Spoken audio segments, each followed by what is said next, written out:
This one's a more obscure issue, but just in case it crops up, I'll spend a couple of minutes on it. You ever wonder why, even when heavy compression is applied to a track, you can still hear those all-important musical dynamics clearly? The accented notes and overall dynamic variations that contribute to musical phrasing and expression. Well, with acoustic instruments and voices, those musical dynamics are the result of more than just level variations.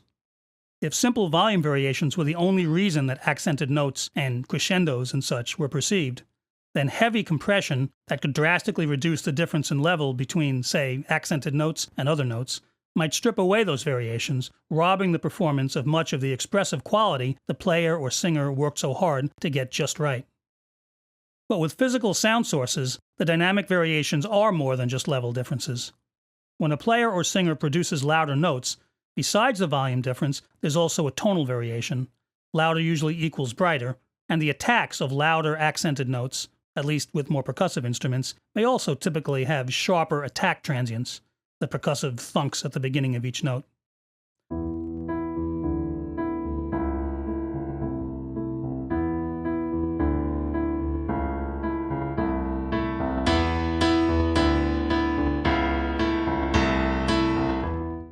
Even if heavy compression were to strip away some or most of the volume differences, these other hallmarks of varying musical dynamics will still be there, clearly audible, and they'll preserve the sound and energy of louder notes and phrases, preserving the important musical accents and dynamics.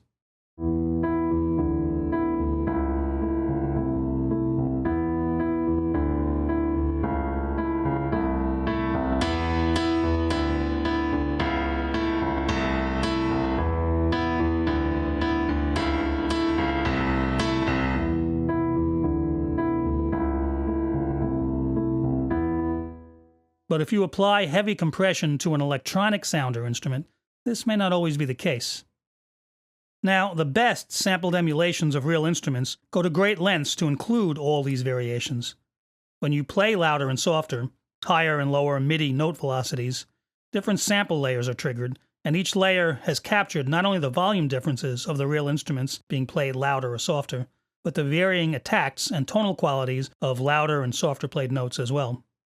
So these hyper-realistic sampled instruments will respond to compression pretty much like their real acoustic counterparts. Their musical dynamics will be preserved in the same way. But some simpler sampled instruments and many synthesizer sounds may not respond to harder and softer playing with anything more than just simple volume variation.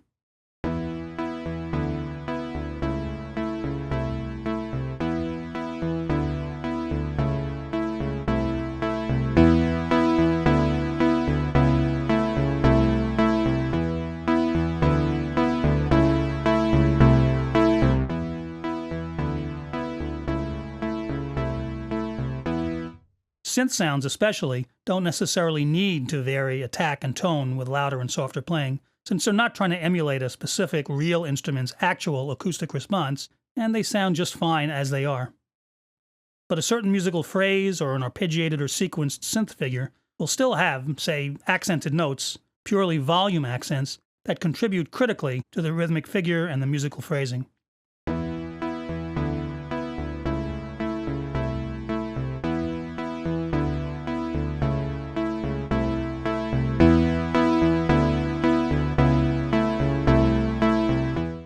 And heavy compression applied to this sound, or even to the overall mix, may reduce the relative level difference between accented and unaccented notes to a degree where the phrasing and musical expression the accented notes were contributing is all but lost.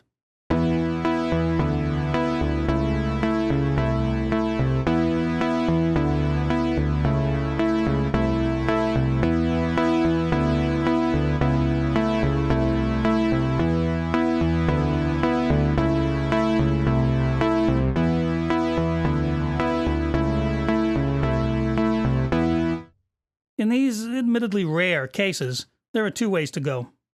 You could reduce the strength of the compression, try a higher threshold or lower ratio, but if the sound really does benefit from heavier compression, maybe it needs it to punch through clearly in a busy arrangement, then the other option might be to quickly reprogram the synth patch, if that's even possible and practical, adding a little velocity sensitivity to a low-pass filter cutoff and the ADSR's attack time settings.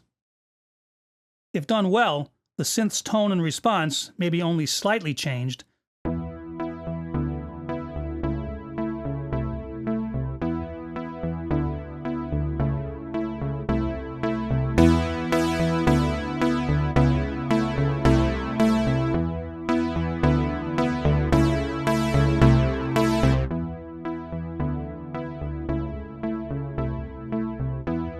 The now accented notes will be brighter and sharper, and those musical dynamics will have a better chance of surviving any really heavy compression that might come along.